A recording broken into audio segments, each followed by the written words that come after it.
ఎడారిలో సెలయేరు. అక్టోబర్ 17వ తేదీ కొరకు వ్రాయబడిన ఈ భాగాన్ని మీకు చదివి వినిపిస్తున్నది సహోదరుడు పాల్ సుందరం. మన ప్రభువైన యేసుక్రీస్తు శిలువ యందు తప్ప మరి దేని యందును అతిశయించుట నాకు దూరమవునుగాక.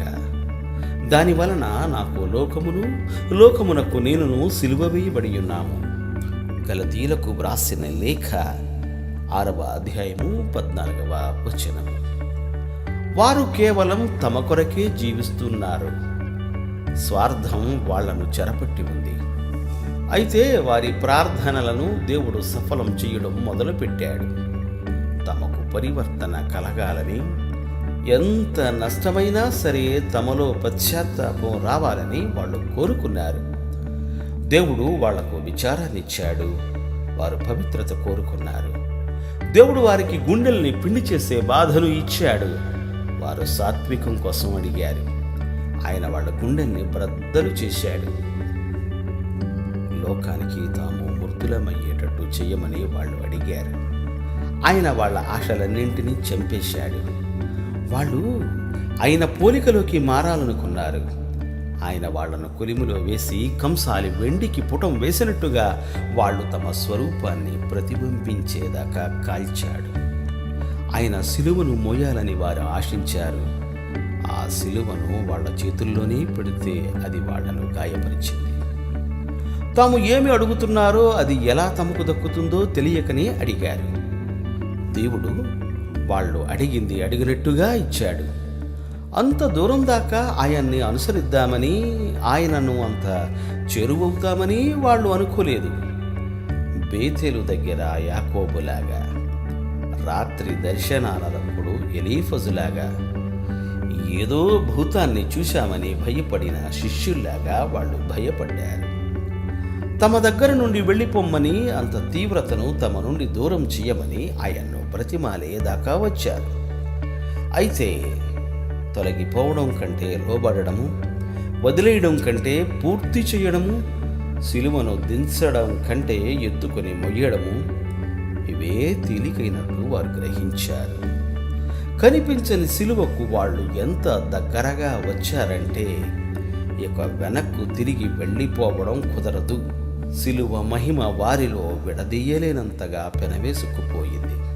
నేను భూమి మీద నుండి పైకెత్తబడిన ఎడల అందరినీ నా యొద్దకు ఆకర్షించుకో. యోహాను శుభవార్త 12వ అధ్యాయం 32వ వచనం అనే తన మాటను యేసు వారి పట్ల నెరవేర్చుకుంటున్నాడు.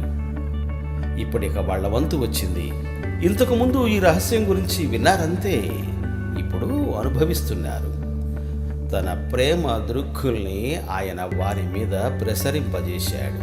ఆయన్ను వెంబడించడం తప్ప వారు మరేమీ చెయ్యలేరు. కొంచెం కొంచెంగా మెల్లిమెల్లిగా సిలువ రహస్యం వారి మీద ప్రకాశింపసాగింది. ఆయన ఎత్తబడడాన్ని చూశారు. ఆయన మహాశ్రమ సమయంలో ఆ గాయాల మూలంగా వెలువడుతున్న మహిమ కిరణాలను వీక్షించారు. చూస్తూ వాళ్లకు తెలియకుండానే వాళ్లే దగ్గరకు వెళ్ళారు. అలా వెళ్ళి ఆయన పోలికలోకి మారిపోయారు. వాళ్లలో ఆయన నామం వెలుగొందింది. ఆయన వారిలో నెలకొన్నాడు. ఆయనతో ఆ శ్రేష్టమైన సహవాసంలో వారు ఉన్నారు. తమకు ఉన్నదాన్ని త్యాగం చేశారు. ఇతరులతో తమ పొత్తును వదులుకొని ఆయనతో మాత్రమే సంబంధం పెట్టుకున్నారు. గొర్రెపిల్ల ఎక్కడికి వెళ్ళినా వెంబడించేవాళ్ళు వీళ్ళే. తమంతట తామే ఎంచుకున్నట్టయితే, లేక వాళ్ళ స్నేహితులు వారి కోసం ఎంచినట్టయితే వాళ్ళ ఎన్నిక వేరే విధంగా ఉండేది. ఇహలోకంలో సుఖంగానే ఉండేవాళ్ళు, అయితే పరలోకములో వెలవెలబోయేవాళ్ళు. అబ్రహాము కోరుకున్నది కాక లోతు కోరుకున్న దాన్ని కోరుకునేవాళ్ళు. వాళ్ళు ఎక్కడైనా ఆగిపోయినట్టయితే దేవుడు తన చేతిని వారి మీద నుండి తొలగించి వారు ఇష్టం వచ్చిన దారిని వారిని పోనిచ్చినట్టయితే వారికి ఏమీ దక్కేది కాదు. అయితే వారు తమకు తామే హాని చేసుకోకుండా దేవుడు వారిని ఆపాడు. వారి పాదం చాలాసార్లు తొట్టిల్లింది. కానీ కృపతో ఆయన వారిని లేవనెత్తాడు. ఇప్పుడు వాళ్ళింకా బ్రతికి ఉండగానే వారికి అర్థమయ్యింది, తమ పట్ల ఆయన చేసినదంతా మంచికేనని. ఇక్కడ శ్రమలు పొందడం మంచిదే, ఎందుకంటే తరువాతి కాలంలో వాళ్ళు భాగ్యవంతులవుతారు. ఇక్కడ సిలువ ధరిస్తే అక్కడ కిరీటం ధరిస్తారు.